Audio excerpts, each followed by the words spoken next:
Okay. Okay, very good. A very good morning to you, ladies and gentlemen. I think you know where I was, but I've still come out. There's not much change anyway. First of all, I thought I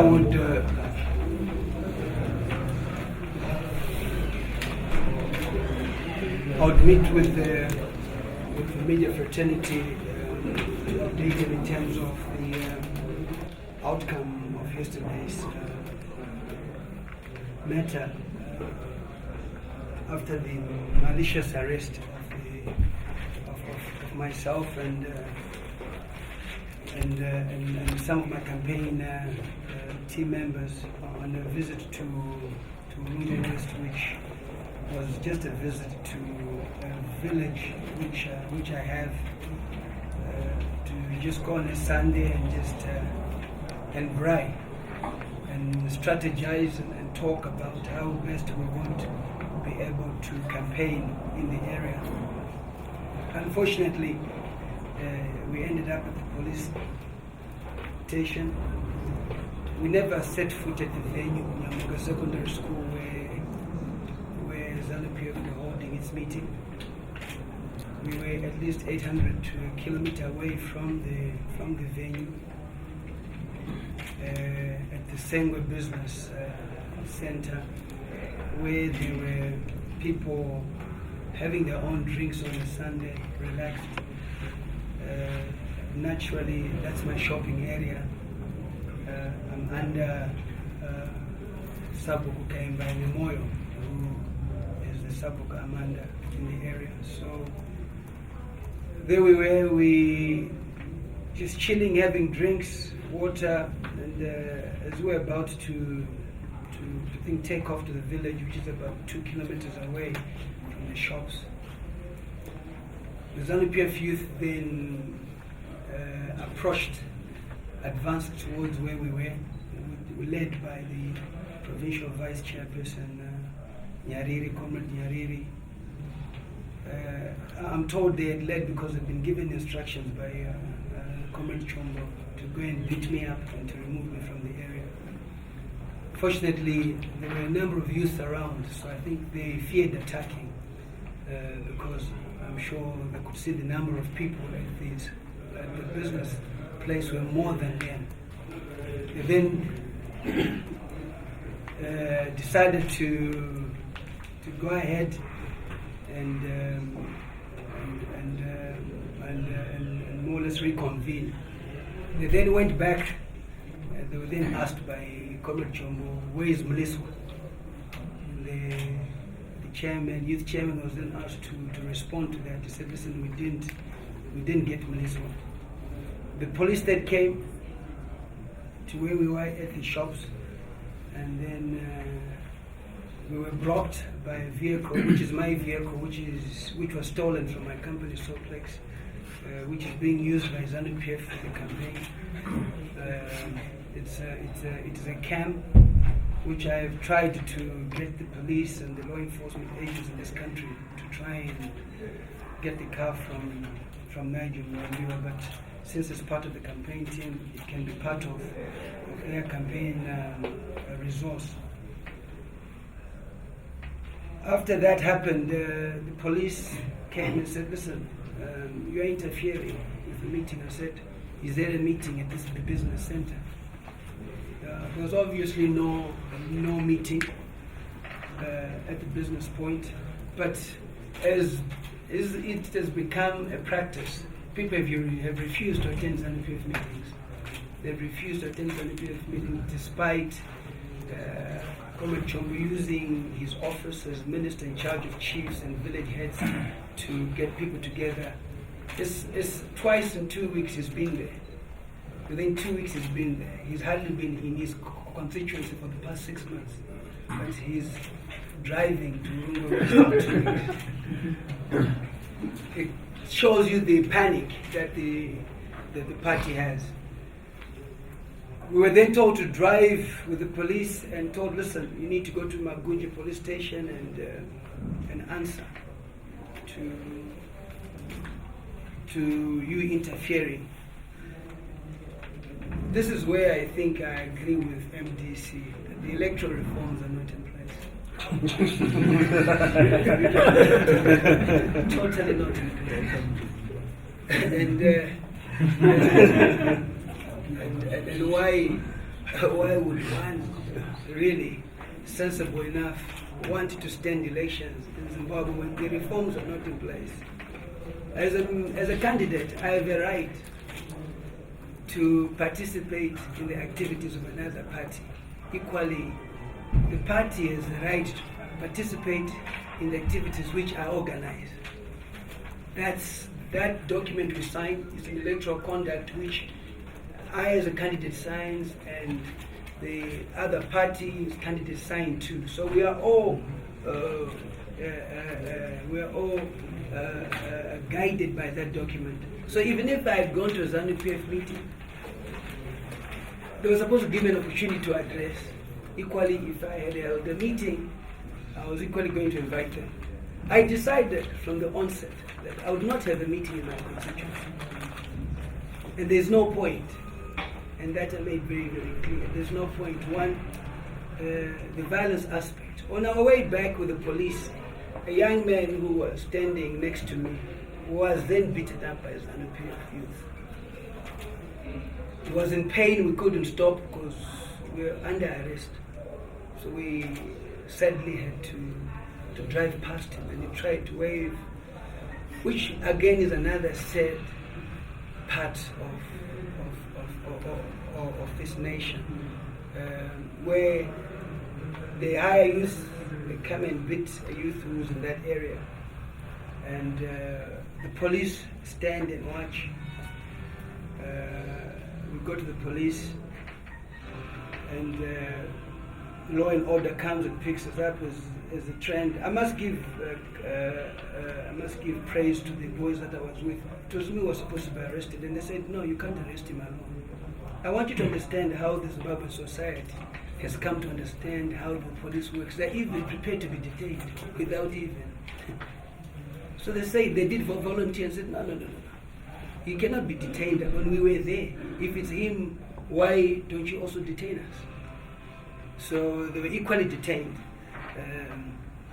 We went to court yesterday, and I think, yes, the prosecution declined to prosecute for further information.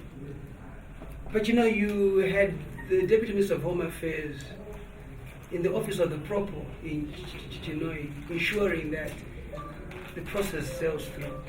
You recall the last time I was here, I clearly told you that the Deputy Minister of Home Affairs is the provincial chairman.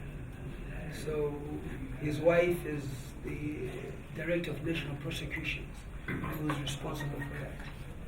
So there is a standing order that if Mliswa is arrested, bail must be declined, even in a matter which is supposed to be a fine. But we think God on our side. I think some of the people in these offices are starting to realize that there must be some normality in terms of how the system is run. What really does it say when the institution now uses the police to campaign for them? I think you're not doing yourselves a favor by constantly meeting me here. You must be on the ground. I've never seen a people as resilient, a people as determined like the people of Congo West. And it will bring a new dimension of politics, where politics is people's power. It's not abusing one's office. So, quite clearly, the state apparatus is at work. You recall saying that the election will be Themba Mliswa versus the state, not ZANU-PF. I'll go in detail to say why the state and not ZANU-PF. And he's also given analysis of the just held primary elections, where you expect your membership to be intact, your structures to be intact, and to win convincingly at a primary election, thereby winning the general election. But when you see a candidate winning by 500 votes, surely it certainly gives us an understanding of where the party is. Comrade Chombo, being minister, has certainly met with the Urungwe chiefs, spoke to them. I have never said I come from Urungwe. So I don't know why one would want to investigate where I come from. I said I come from Shurungo, under Chief Banga, sub-headman Mufiri, and the village head is Mliswa. And I'm in Urungwe as a result of farming. And that has been clear. So I don't know why they would want to go into that. The chiefs are good people in that area. They've been MDC, I think chiefs. I don't know why the state believes that when you convene people together, they're all ZANU-PF. The chiefs already had turned their back on ZANU-PF when they voted for MDC 2008. That evidence is there. Chombo was still Minister of Local Government. I don't know why at that point in time he didn't use his office. He tried to, but it still did not work. 2008 people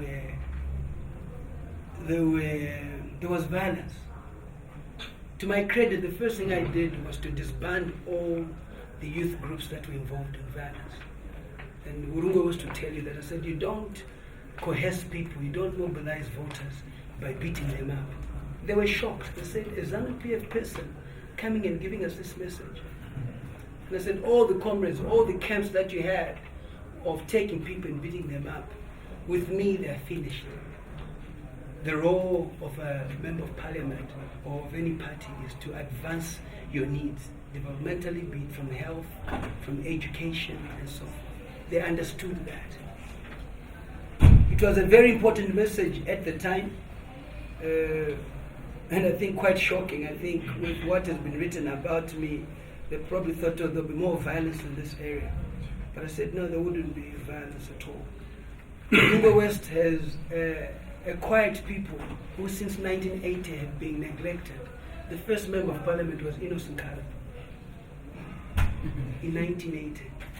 But Innocent Kala was from Atabilland, and at that point in time, they would choose. There was never any development that happened in the area. Up to now, there's no clean water. The roads are not in good state, and so forth. The education, 0% pass rate in schools. If you want to build a nation, you've got to focus on education. And that was what my focus was on. I did whatever I could to try and ensure that there would be better accommodation for the teachers, there would be better learning facilities for the students there. And it was from a corporate social responsibility, from the proceeds I would get from my farm. I am a big farmer. I've done more maize than most people in Urungwe. Right now I'm sitting on probably 600 tons of maize again. So yes, I can tell you where I get my money and how. It's through farming. Though of course my farming money is not enough for me to also buy a thing bank, but it's enough to build a few blocks of schools. Unfortunately, Minister Chombo has decided to be tribal. So by telling the chiefs to then go to the DA's office and say that I must be removed, I was never put there by a chief. I'm not in a village. I'm on a farm. And that farm is for Zimbabweans. I've said that before. The chiefs have been before Chombo before saying that we want him to be member of parliament when Chombo imposed somebody in 2008. Chombo is number one enemy in Urungwe West. They never want to see him. Because in 2008 they imposed a candidate, Stella Boni, who lost, and he never came to campaign for the party. No one ever came to campaign for the party. Where does Chombo come from? Oh. Now that we need to be tribal, where does Chombo come from? The last time I thought you would zero on it, because if we become tribal, then the The Korekoras in Masvingo, in Midlands, must relocate to Mashwest. Equally, the Karangas must relocate to where they are from. The Samanyikas must also relocate where they're from. The Ndebeles must also relocate to where they come from, and vice versa. And he starts a war like that, a tribal war. A tribal war of coercing chiefs to go and say, we don't want Mliswa here. I'm Zimbabwean, where do I go? I hope he has an answer for it. I hope equally the chiefs in the other areas are also saying, those are not from me, can you go back? Chombo himself is from Mausekwa in Mashist. He is in Mash West as a result of Matenganyika, Chitomborizzi, where people were settling there. Ziambi is from Zoa. It's a resettlement, which during the Smith regime, those were the small-scale farmers who were given those land. He's not from Zimba. His father went there. So really, if he can really stand up and convince the chiefs for me to be ousted from a province which he does not even come from. And if you look deep, he's not even from Mausekwa. Chimenyi is from Masvingo. Kwanga uri kumatenganyika uko. Kwanga vaenda na baba wao vachipiwa minda kuti varime. Ziambi, his father was in Mount Darua. He was shifted to Zoa, protected by the Smith regime because his father was involved in the killing of Zana forces in Mount Darua. And this is a guy whose father was a sellout, who got Zana forces killed, moved by the Smith regime to Zoa. And he equally forgets that he's not from there. I'll go to the national PC. Kaskwera is not from Mash Central, it's from Mash East. Ndana Mangwende, Mash East. You know, I can go on and on and on. But what I'm just trying to say is that I don't think the country is at this level of trying to say who comes from this area, who comes from this area. I'll never attack the chiefs. I'll never say anything bad about the chiefs. They're good people. I understand why they're doing what they're doing and so forth. But the chiefs don't vote for me. And the chiefs don't control the people. The chiefs control areas of land, not people. So I don't know whoever thought that chiefs control people. They don't control people. They control areas, the territory, which is chieftainship is what the chief controls. You cannot just take it because the people are in there. They are your people. You know, it doesn't work like that. And I think it's certainly sad that a minister would think that bringing in chiefs into this would really help anything. The freedom fighters have the utmost respect for them. But the freedom fighters have also allowed the party to be overtaken. I said the last time, two of the most important departments of any organization are your secretariat and your commissariat. And they are held by people without a history of the liberation struggle. They have an agenda. The agenda is to protect the money that they've stolen. But in protecting the money that they've stolen, they must be in power. I'm still waiting for Chombo, and for the first time today, I want him to sue me. I can call him a thief. Him and Kaskwera are thieves, and I'm prepared to prove it. I've asked for them to account for their wealth, and they have not accounted for their wealth. Kaskwera is building a house where engineers are coming from China, materials coming from China, and he was the Minister of Empowerment. Are you telling me we don't have engineers here who are Zimbabweans who can also make money from there? He is a wine cellar. When did black people get familiar with thin wine? I thought it was a preserve of the whites, not of blacks.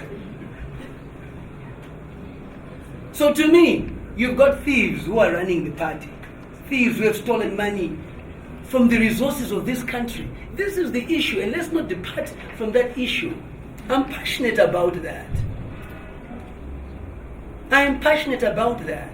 We are not prepared, even as journalists, to interrogate the wealth of these people. Chombo's wealth was very clear, which was exposed when he had a divorce with his wife. We need to find out how hard did he work to earn to buy his first house. I also spoke about Zimra, that if you have money, surely you should pay some taxes at the end of the day. Are they not invading tax? These are serious issues which the economy really must be looking at. So we have not even gone into a situation. The drive for corruption is very clear. No one has been arrested for the plundering of diamonds in Manicaland. No one. No one, comrades. Zim asset and the economy is premised on the natural resources of this country. But how can you premise it on the natural resources of this country when they cannot be accounted for? Come on, guys. I mean, so how will money get into the treasury when there's no accountability of the natural resources?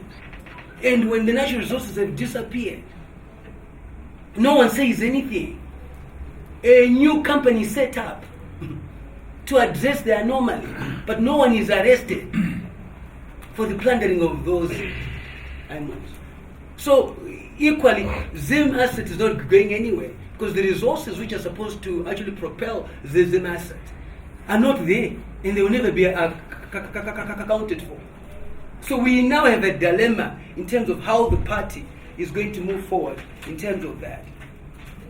I must give credit to the thing magistrate who was tough on the people who were corrupt. Gee, if this magistrate can really do this, go for people who have bring this country down, I would hate to think how many years Chombo Kaskwere would get. But would they ever appear before a court? Would they ever be arrested? That's the question. That is the question. Will they ever appear before the court like Mliswa does and others? Will they ever be arrested by the police? We've seen it over and over again happening. But, on a good day it will happen. So, this corruption exposed at Zimbabwe clearly is just the tip of the iceberg.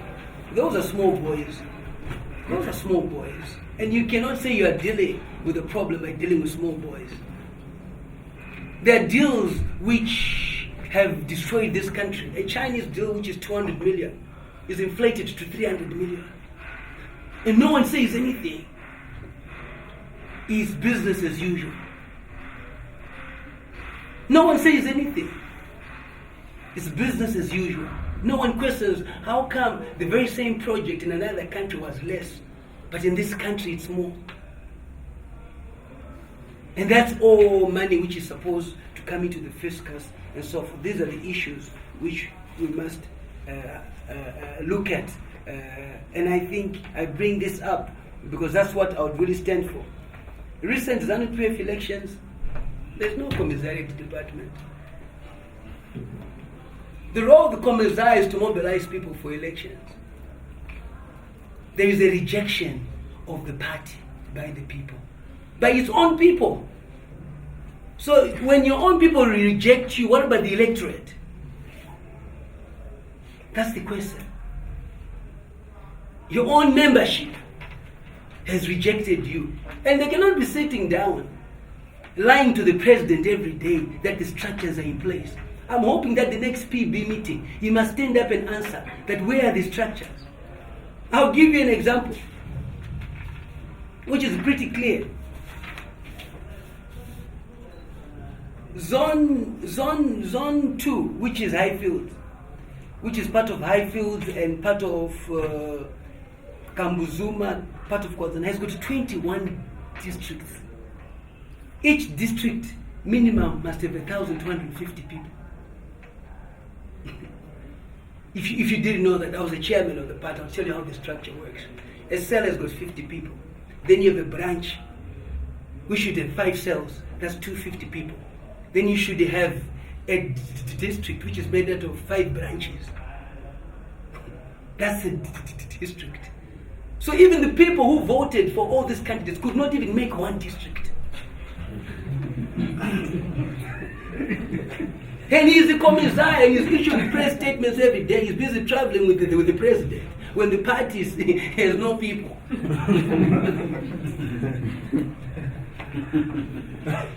The commissar, this is a test of the commissar, and don't leave it. These are clear statistics. So 1,250 people times 21 were supposed to vote in the primary.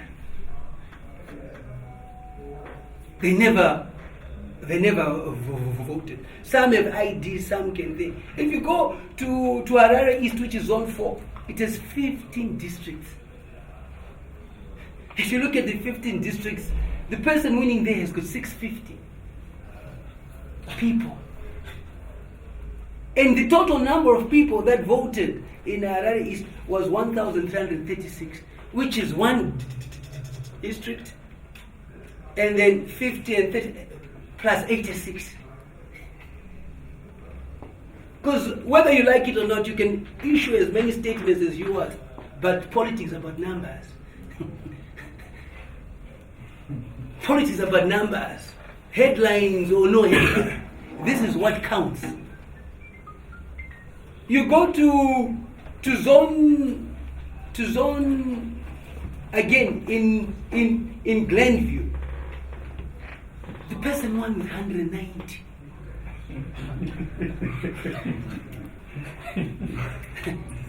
The total number of people who voted was 524. And the commissar is at work. The commissar is at work. And the commissar is reporting to the president that we're winning 2018. And they keep firing people. I mean, they keep firing people. The commissar is at work. This is his work. You go to Kakambuzuma, 1,398 people. Kwekwe, yes, 2,635 people. Those are 2 districts for you. What does that say? And if they are not able to be honest with the president, these are figures which are not my figures. The party is dysfunctional. The commissariat is dysfunctional. In Urungwe, Guja had 1,700. In the primaries, they had 9,000. So if the party truly controls people, where were the other 8,000?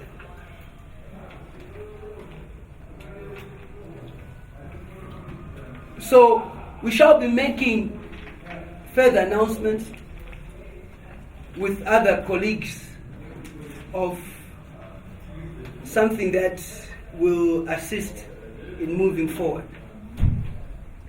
ZANU-PF will be contested. If they think MDC withdrawing is a free constituency, they are joking. They will be contested and they will be tested. So every by-election, there will be somebody.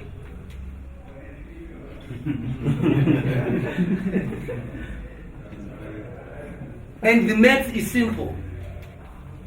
The math is simple.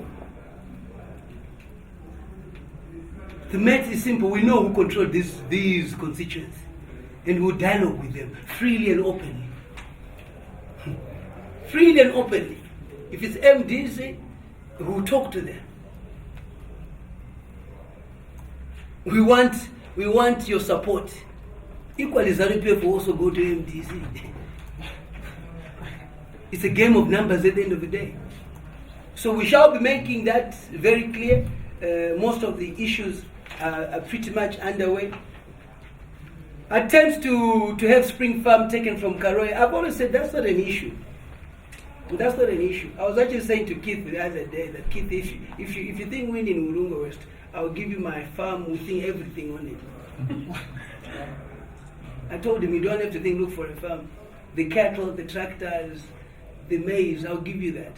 Because you will certainly need that for Urunga West. You know. So I told him that, listen, I don't think that's an issue. And I don't think really we need to politicize land issues. It's very clear. Any Zimbabwean must benefit from it and so forth. If the government believes it must take it away, there must be good reason and so forth. But for us, we're some of the most productive farmers and so forth. So that's not even an issue. The civil servants, I think we would like them to observe the rule of law. And they must, be impartial and efficient in discharging their duties. It's quite important. They're the ones that we look at, and we appeal to them to be quite professional and also set an example, since our president is the chairman of the African Union, equally the chairman of SADC. As such, Zimbabwe is being monitored left, right, and center to see how we behave, so that we can be emulated by other countries in what we're trying to achieve. The last time I came here, I said to you I will not campaign, and I'm not going to campaign.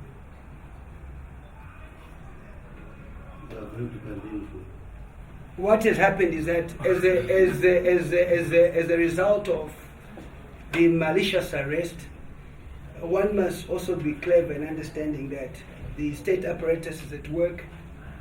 Clearly, ZEC cannot do anything. My 2 cars have been taken away, the 2 Land Cruisers. I don't know whether they vote or not, but they've been taken away. The usual people that help the party are on the ground. They've taken away all the posters. They're intimidating people. This is historic. This is the first election in the history of election where a candidate will not set foot only on the day the results are mentioned. That's the confidence I have. I will not set foot in Urunga West until the 11th. They can campaign freely. The electoral reforms don't work. The police will not protect. But the people will speak on the 10th. They've prayed for me that don't come. I've had messages, don't come. We don't want you here. If you had money, go on holiday. Work is done. We'll give them the free rein to do what they want. And we'll see if they will still win. I'm not setting foot. I go to church there. I'll have to go to the Methodist church in Accra. But if I can tell you, work is at a different level. I'm proud of the coordination of the campaign teams. They've coordinated well with MDC, with the other opposition parties.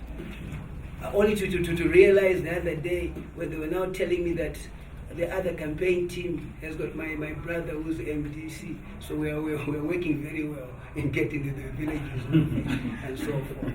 So I want a peaceful election. I cannot be a member of parliament in a constituency where people with broken legs and my job is to just take them to the hospital. No, I cannot. With what I saw on Saturday, if that is what is going to become of the election, I would rather save blood. Victory is certain. There is no point at all. 2 months will not change anything. 2 months will not change anything.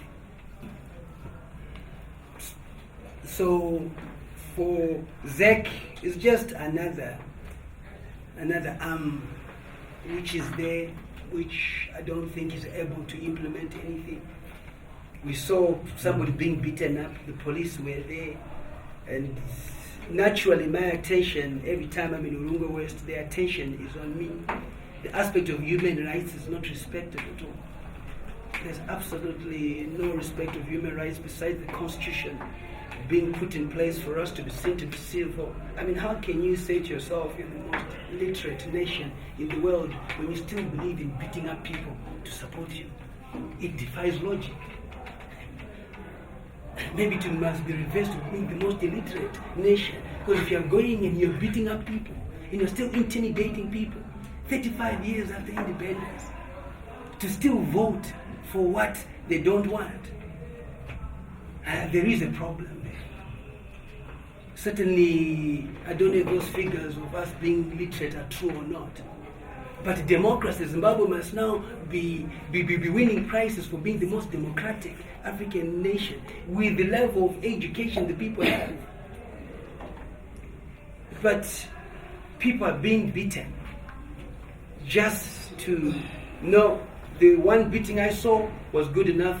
I love those people. I must protect them from the terror of the state, and victory is certain. I'll never withdraw from the election. Election is a secret. And I think with those remarks, we go to ZEC, we say our posters are being pulled down and so forth. There's no one arrested and so forth. So there's going to be a time, and there's going to be a start of this human rights democracy being pushed. It comes in phases, and I think this is the first phase. This is not the first phase. It's part of the phase of pushing for that democracy, for free and fair elections, for somebody's will to be exercised freely. When you go into a ballot box, then you exercise your vote freely. Gentlemen, the last conference was long. I'm going to take 10 questions today. Okay. Temba, two things. You speak with confidence, but you seem to have lost weight. Are you afraid of anything? Are you, despite being outspoken, are you free to move around any way you want? Second one, you say you come from Shirubi. Others are actually pushing you further to Zambia. In light of that, and what is happening in South Africa, well, what do you think? Do you think Africa is one, or tribalism is still playing? First of all, you talk about me losing weight. Why don't we go out and see my body and see my six-pack? Do you really want me to show you my six-pack? Yeah. Do you really want me to show you my six-pack? No. Spare. My point is, I train 5 days a week. I jog 50 kilometers. I row 50 kilometers. I do 5,000 press-ups and sit-ups a week. No, my point is... I'm just answering about you, what you call it. I've never been somebody who's had a stomach. I've never been a minister who's been given an opportunity to steal money. No, I've never. No, that's a pick-up point. Just a good point. Are you afraid of anything or anything? No, I'm answering your question. You are very looking thin. I didn't know I was looking thin. That's a pick-up point. I meant to be I thought, no, I'm just trying to help you because you're talking to somebody who's a guru in fitness. I know. Okay. I'm lean. I'm not thin, and I've never been given an opportunity to be a minister so that I can steal. You see, so I'm far from it. Okay. Your second Are you afraid? Afraid of what? I don't know. Me afraid? I mean, I don't have a twin brother unless you're mistaken me with a twin brother. I'm not afraid. I've told you quite clearly. I will not allow people to be beaten up. It's foolish. Because of my popularity, people naturally come. Why should I allow people to be beaten up? Why? You tell me. Would you also allow that? So, I wouldn't allow people to. What for? There's so much desperation. I see it. I saw somebody being beaten. The law enforcement agents did not arrest anyone. So why would I want to still go into a constituency during this period where people are being paged, where there is the military, everybody is there to just monitor? It is very strategic for your information. It's very strategic. I would like to know if I'm not there, who they will go for. Can I tell you the answer for Lungo West? They must go and kill all the people there and they must replace them immediately. That's the only way they can win. Kill everyone and then replace them. I don't know whether that's possible or not. So the issue that you bring about, no. Statistics are very clear. I think I gave you that Keith won by 1,700. Hyde 9,000. In the general election, close to 9,000. MDC sitting about 6,000. That's automatically, I've asked, they're already campaigning for me. That's another 15,000. I told you, if I don't get 15,000 votes, then there must be something wrong. If ZANU-PF gets 500, they'll be very likely. They actually need to talk to me to also give some to them. Second one. Yes, the second one is About xenophobia, you being my parents were part of the liberation struggle. My father went to Zambia with Tongo Gara, he's from Shululu. Now I want to tell you my history. The general was from Shululu. Went to Zambia. When he went to Zambia during the war, met my mother there at the university teaching hospital, where my mother was a nurse and Tongo Gara's wife was a nurse. They were friends. So Tongo Gara went for the other, my father went for the other. My mother is from Rusabi. Her mother is from the Nyati family. The sister to Didmas and Tas. Oh, that's the link. The brothers. You see, their fathers were brothers. So she's from St. Faith. And my grandfather was from Mozambique. My father was born in Shululu. And that's where he comes from. So we entered the country in 1980 after the struggle, when the country was free. Just like any of the war veterans, kids, and so forth, who were born there during the struggle and all that. So that's how I was born in Zambia. I'm a village head in Shululu. Mr. Mliswa, you mentioned that you will not be going to Urungu because you fear your supporters will be victimized. Is that the only way that ZANU-PF will rig?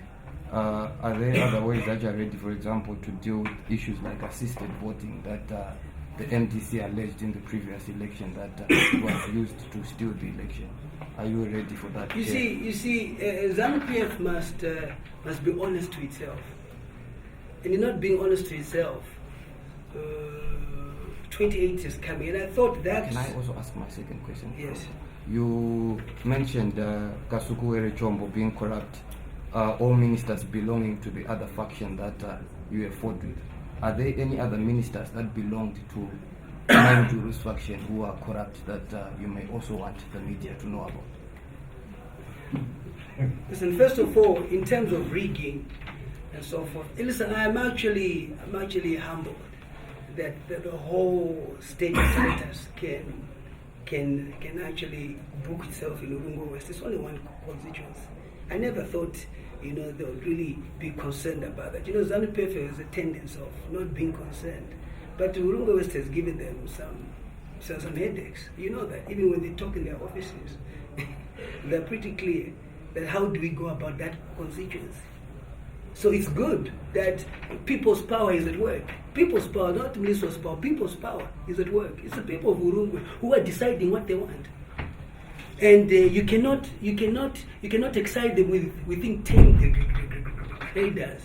When the first grader that got into there after 1980 was the one that I got, put the fuel in, it is the duty of the state to rehabilitate the roads. So ZANU-PF cannot go on top of a mountain and say it is our money. Those people in the rural areas pay rates. And that was my fight. And those rates must be for service delivery. And I was pushing for that. So I do welcome the move. And they know my argument. For them to put in graders there, it was an argument that I had, that you must be able to see your money working that you pay for. The boreholes, they must be able to see that again. That's service delivery, which is the responsibility of government. So it's not the responsibility of ZANU-PF. Like what Chombo says, 1 minute he says, I've been given money by the Americans. The next minute he says, the money that Temple was using here was for ZANU-PF. When has ZANU-PF ever given anybody money to go into law? I mean, I would like to know, and I would like him to show me when did ZANU-PF ever give me money. He must then show we put 20,000 in his account, we need 50,000 in his account. Chombo knows very well that I've given over 50 cattle to things ZANU-PF in Marsh West for the celebrations that they have. I don't know why he doesn't talk about that. ZANU-PF is a voluntary organization which survives from donations. And we donate to it. It does not donate to us. But some steal from it. Listen, unfortunately, there are those who certainly use the organization to then go into there. That's the reason why you cannot touch Didmas Mtas. Didmas Mtas is honest. Didmas Mtas has nothing. The only thing he has is his house, his cars, which he works for. You cannot see any luxurious cars. No wonder why he's able to speak. Others cannot speak because they know that the moment that they just say anything, they're there. And you must give credit to people like Ugare Gumbo and Didmas Mutasa. They've been honest. They don't have anything. So the ones that are quiet at the moment, like the fired chairman, they are complicit. To me, I'll tell you one thing. In terms of corruption at the end of the day, the system has been corrupt. And a person who's implicated in corruption must just face the thing full wrath of the law. I have no mercy. Whether linked to my Juru, whether linked to this one and so forth, you have just crippled the country. And I'm not going to have mercy for anybody crippled. If it's Temba Mliswa who's corrupt, arrest him. He let him go behind bars. Don't let Temba Mliswa justify why he has a house in Bondo, where he got the money from, where the transfer was from. Those are the leaders we want tomorrow and say, yes, Mr. Mliswa, how did you get that house? Yes, I made money from tobacco. This year I made so much. I bought this house and that house. Here are the transfers from the accounts. That's what we're looking for. Not money that you cannot account for, which is coming through backhands, deals, and so forth. The president is well aware of that. At the Gweri conference was pretty clear on corruption at the end of the day. Look at Kenya. The Kenyan Prime Minister, 5 ministers went, suspended, until an investigation is done. That is what we want. That is what we want. Any allegation raised on any minister, investigated, hold on, be suspended. Full investigation, let's get the report. Then we're moving. Then we're moving. No minister since the Sandura Commission has ever been probed. And the reason why they pay so much patronage is because of the crimes that they've committed. They cannot challenge the thing status quo, because the moment you challenge the thing status quo, files are waiting for you. And do you really want that as old as they are? Do they want to see themselves behind bars? So you conform. We want to see that if an allegation is raised on Chombo, the president must say, okay, here's an allegation, send it to a special team that will investigate. Meanwhile, he's on suspension. When that is done, if he's exonerated, he comes back to work. I talked about Brainworks, a company which has been set up to just plunder. And all these guys involved, Kasukwere, Chombo, Jonathan, are now part of this business cartel. If you don't understand, I'm telling you, their thing, relationship is deeper now. They now have a money relationship, which is difficult to actually separate. Go and see this person and so forth. So they've got this vehicle, Brainworks, which have got a few young boys in there, but that's what they drive home with. Brainworks was supposed to get 45 million from Zimplus for just consulting. From BAT, they made money, but the CEO of Zimplus refused. You look shocked, but you can think check. He refused. Remember, he refused, said, I cannot pay 45 million to consult. But BAT paid. And that's money that they then used to then buy shares in Zimsan, all these investments that they are doing. It's the money from the companies that they think consulted. Government could have had a consulting company, and that money could have come to government at the end of the day. Chapika was then fired as the NIB board because he had said we cannot. So if you don't hold the line as a board, you go. These are scandals which I must warn them. They're on record. They will never disappear. Whether you kill Mliswa or not, the young boys like Jim Kunaka who bring it up. You have got young boys around who are saying, why are we poor? when we should be benefiting from our own resources. These are on record. These are on record. The sooner they clear themselves, the better. We will pursue that as a generation. Yes? Yeah, so why would you think the president is not acting on those allegations? We had numerous occasions where, for example, local government minister Precious Chombo has been fingered in acts of corruption. Are you saying or are you suggesting that the president is sleeping on duty? No, the president at the end of the day it's a government. It has got law enforcement agents who should be working, who should be investigating once an allegation is brought. Listen, you go and arrest me for bringing at a shop, but you can never arrest Chombo for an allegation that he stolen. So investigate. We are arrested, and investigation happens instead of to investigate and arrest. So to me, the thing president has been on record saying zero tolerance on corruption. The Herald at some point pushed that and so forth. And the moment that the minister in charge of Herald also was now getting involved in these deals as usual, he then stopped writing about corruption. As and when he feels he doesn't like this minister, then he exposes open book. As and when he feels he doesn't like Chombo, then exposes Chombo is corrupt. But it is a trend within the ZANU-PF machinery that corruption is there, corruption is acceptable and so forth, but not in society, despite the president having said zero tolerance on corruption at the end of the day. Yes. Yeah, you said people power is in Burunga West and it's going to speak during the election. In 2013, do you think people power was at work during the election? Listen, to me, I'll tell you the truth, maybe, and not because I'm on this side. Listen, I don't, that's why I've never talked about rigging. As I've said, if they want to rig, you can rig. I mean, listen, at every polling station, we're going to have people. That's the reason why I'd gone with my campaign team to say, these are the polling stations. I'm going to have young boys, intelligent, who are recording everybody going in. So let's say you've got 200 people who voted. You now know there are 200 who voted at this center. There are 200 people who voted at this center and so forth. So you've got to have those facts at the end of the day. And then if you see that the number of people who voted in total are different from what we would have done, including the spoiled papers and so forth, then we must then ask a question at the end of the day. MDCA, I think, failed to think campaign.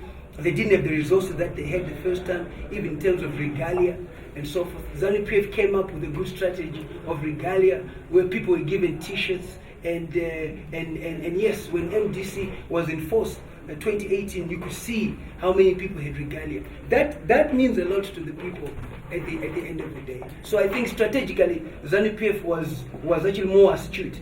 And why did they win? The Comrade Shamu, who was the commissariat of the party. The good thing about Comrade Shamu, whether you think like it or not, he never created enemies. That is his strength. He doesn't create enemies. You're the commissariat of these retired generals who were serious about work, who went and delivered those results. And already they are, I think, out of office. You can see the results. In the short time they are out of office. Webster Shamu, hate him or love him, he has an ability to talk to people, he has an ability to convince people. He did not want to fight. He was there to work and to produce the results. And he's somehow sort of charming in his own way. And I think a commissar must be like that. 2/3 majority was as a result of quite a lot of things happening and so forth. And credit must go to the head of the commissariat at the time. So, Temba, you indicated a series of anomalies that have been taking place in the run-up to this election, which you feel are a violation of your rights, which have been raised before by several political parties which have won this election system. Do you regret being part of ZANU-PF, and do you regret being part of the two thieves and corrupt guys that you've mentioned? Secondly, on you raised the malicious arrest and detention that you endured. What are you doing with your legal team in terms of getting redress for this current malicious arrest and detention which you released? You see, journalists tend to say, and it's a good question, I'll answer that, but you were in this before. For me, everybody knows my position is unimpaired. But again, I'll give you a small story in the Bible of Saul when he was approaching Damascus. You know what Saul used to do? Persecute, do this and that. And then he became poor. When he became poor, what did he do? So don't stop people, because when you are closed in a room, we don't know what is happening outside. And that is the truth, and you must accept that. That is human nature. So it's only when you're outside that you start seeing, put inside, there is a problem. But for me, I always saw those problems in the fight, and I always spoke about them. So the story of Saul to Paul approaching Damascus, despite what he was doing, then answers your question. And I think that's what is important. In terms of some of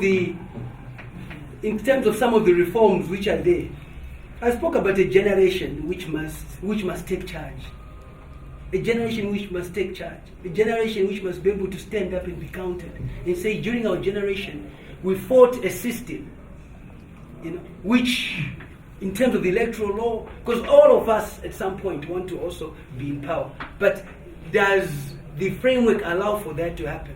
So it's a fight which must happen. Equally, the last time I said MDC could have participated. They chose not to participate. But those of us who are participating already were able to then say, listen, yes, I think they're right, they must be pushing for the electoral reforms and so forth, which are quite important and all that. And things must happen while the president is still in power. I think it is important. He'll never be in power forever. That's one thing we know. But while the president is in power, certain things must happen. They must not give him that false impression that things are okay. Things are not okay. Things are not okay. And he's a lawyer, from what we read and so forth. So he would like to see reforms happening from a legal point of view. He is a stickler for doing things properly. So he would like that to happen and so forth. So the people responsible for this, Comrade Mnangagwa, who is a lawyer and former secretary for legal affairs in the party, Chinamasa, former attorney general, and so forth. Those are the legal brains who should be pushing for these reforms to happen and so forth. The sooner they do it, the better. The speaker was very clear that most of the amendments which are supposed to come through, nothing has happened in terms of the thing. Out of the 400 something, only 2 or 5 have happened and so forth. So we are behind, and for as long as we don't align ourselves, yes, it will be very difficult, but we still need to move on. And on malicious arrest? Listen, I've always said this. The last time I saw an article, Mliswa given money by US Embassy, this is a journalist writing it. I see him, I meet him, and I say, if I sue you, do you have a lawyer? And he says, there's no lawyer. And I say to him, okay, I think forgive you. I have that forgiveness. I've never sued. I mean, imagine if I really started suing, how much money I would make. I really don't have to think work, eh? I allow you guys to write what you write. Sometimes you don't write it. It's just a byline which just shows your name, but the story is not from you. I understand. I understand. Were you serious when you said that traditional leaders don't control people, they just control land? They've never controlled people. No one controls people. People are controlled by God. People are a creation of God, not man. Whoever thinks controls people is wrong. Traditional leaders, under them, they don't control people. You show me where they control people. They control land which is given to them. No, I just wanted to know whether you were serious. And I have 2 more questions.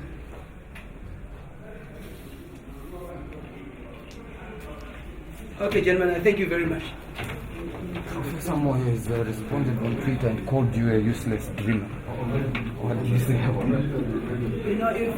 If one had to really respond to Professor Moore all the time, I think your response would border on lunacy. And I am not a lunatic.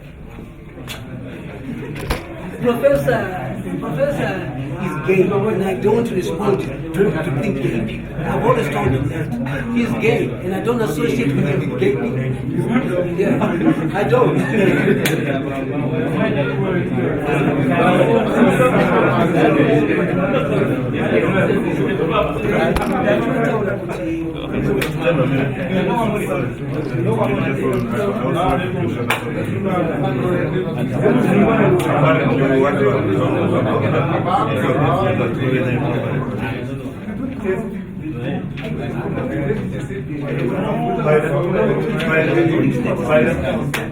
By